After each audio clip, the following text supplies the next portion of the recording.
médicos, nutricionistas e a população em geral. Vez por outra, surgem teorias sobre quais alimentos fazem bem ou não para a saúde.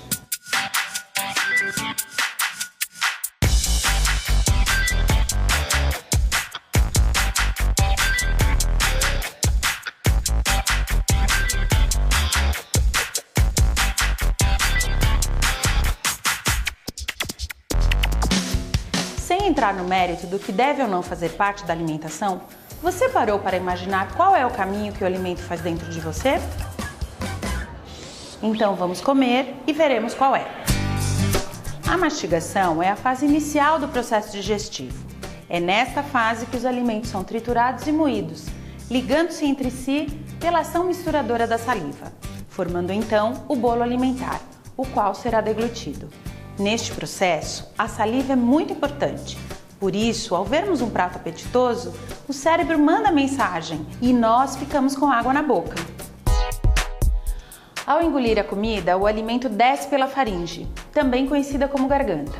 Existem dois caminhos, o do esôfago, que leva a comida ao estômago, e o da traqueia, que leva aos pulmões.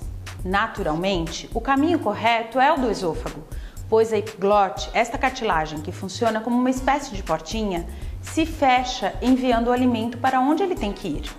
Do esôfago ele vai para o estômago e do estômago para o intestino. Entendeu? Então vê se mastiga direitinho, pois esta é a única parte que você faz consciente. Quer dizer que a maior parte do processo digestivo é feito automaticamente? Pode-se dizer que sim. E se este automaticamente der um piripaque?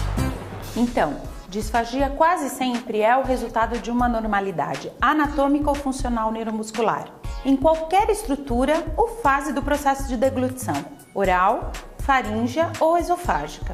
É agravada ainda mais por falta ou abundância de saliva, por lesões neurológicas dos nervos cranianos, os quais são responsáveis por este processo de deglutição, por incoordenação dos movimentos orofaciais, pela deficiência intelectual, principalmente com diminuição da consciência, e pelo envelhecimento. Sim, o envelhecimento, pois hoje a expectativa de vida do deficiente é cada vez maior.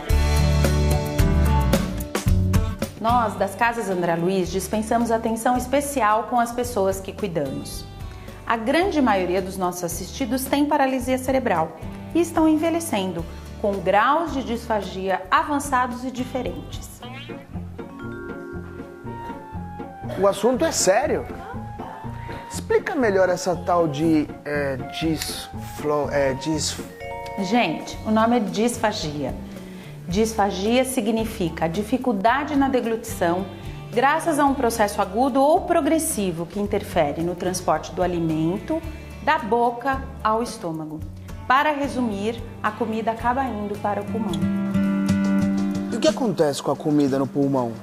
A disfagia pode acarretar diversos problemas, como desidratação, desnutrição, mas o principal e o mais grave é a pneumonia. A pneumonia ocorre principalmente pela aspiração do alimento que vai para o pulmão. Como é que a gente sabe que a pessoa está sofrendo de disfagia? Boa pergunta. A pessoa pode inicialmente apresentar recusa alimentar, demora ou lentidão da deglutição do alimento, engasgos frequentes, tossinhas durante a refeição, perda de peso acentuada e rápida, pico de febre frequente sem causa aparente e caretas de dor durante as refeições. Neste momento é bem importante procurar ajuda especializada.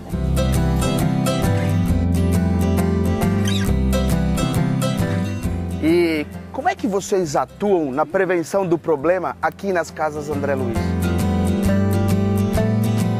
Atuamos na orientação e capacitação das cuidadoras, que são as pessoas que alimentam nossos assistidos.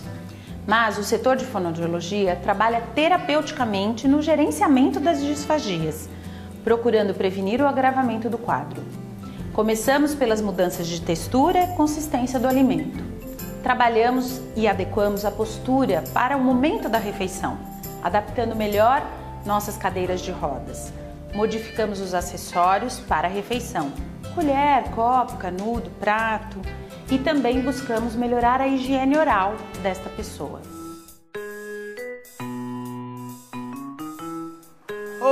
espera aí, vai com calma. A boca dela tá cheia. Temos modificado essa situação e hoje, felizmente, casos como este são menos frequentes. Nossas cuidadoras são orientadas para lidar corretamente com os problemas de disfagia. Atualmente, a interação entre elas e a equipe de reabilitação é intensa, o que favorece a adequação no momento das refeições. E em relação à água, ela também pode ir para o pulmão? Nossa, isso é bem importante. Com a água ou qualquer outro líquido, nossa atenção precisa ser redobrada, já que o líquido escorre mais rapidamente, dificultando seu controle.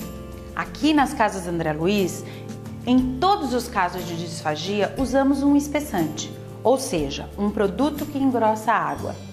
Estudamos cada caso e para cada paciente existe uma indicação de como agir corretamente. Médicos, fonoaudiólogos e nutricionistas indicam qual o produto ideal, aquele que deve ser usado como espessante e quais as proporções a serem utilizadas. Ou seja, alimentar devagar, espessar os líquidos, pronto? Tá resolvido? Em parte, isso é fundamental, mas não é a solução para os casos mais graves. Há necessidade, em muitos casos, de sondar ou gastrostomizar o paciente, ou seja, suspender temporariamente ou definitivamente a alimentação via oral. Inicialmente é introduzida a sonda nasogástrica, que vai do nariz ao estômago diretamente e o alimento passa por ela.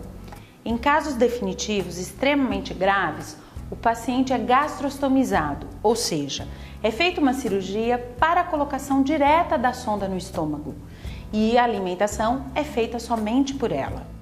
Na verdade, as pessoas se assustam e primeiramente a família recusa esse procedimento, muito pela fantasia que é criada sobre o que este procedimento poderia ocasionar na vida das pessoas. Porém, as estatísticas e muitos estudos demonstram a diminuição efetiva das morbidades, ou seja, doenças respiratórias decorrentes da disfagia e mesmo da mortalidade. Para exemplificar, no ano em que a maioria dessas intervenções foram realizadas nas Casas André Luiz, nosso índice de morbidade e mortalidade caiu em 40%. Poxa, mas aí complica.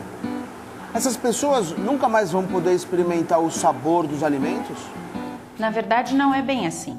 Com a continuidade da terapia fonoaudiológica, isso não acontece, pois a família aprende sobre estimulação tátil e térmica, para que o paciente experimente o toque e a temperatura do alimento.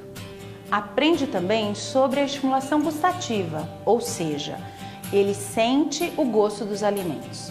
Porém, todos esses cuidados necessitam de orientação fonoaudiológica. Você pode estar se perguntando, mas como é que se faz essa estimulação tátil térmica gustativa? É uma das abordagens terapêuticas que a fonoaudióloga utiliza para o acompanhamento de pacientes gastrostomizados. Consiste em uma estimulação intraoral com alguns instrumentos específicos. Pode ser feita com cotonete ou com toque, embebidos ou envoltos por alimentos pastosos ou em pó. A gente tem a oportunidade de fazer com que essas pessoas gastrostomizadas voltem a sentir o gosto dos alimentos, de um chocolate, uma fruta, por exemplo, a fim de proporcionarmos a ele memória gustativa e estimularmos a continuidade das informações sensitivas e perceptivas da boca, principalmente para coordenar os movimentos da deglutição. Mesmo porque, depois que este paciente é gastrostomizado, ele continua produzindo saliva e esta precisa ser deglutida.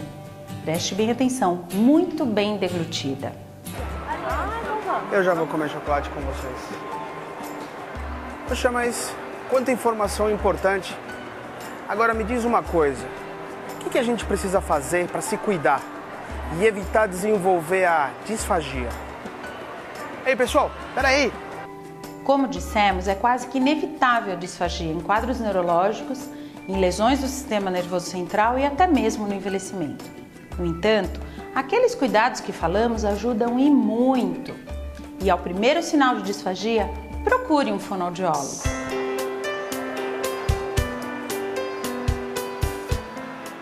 Ok, vamos nos cuidar então e cuidar de quem tem disfagia.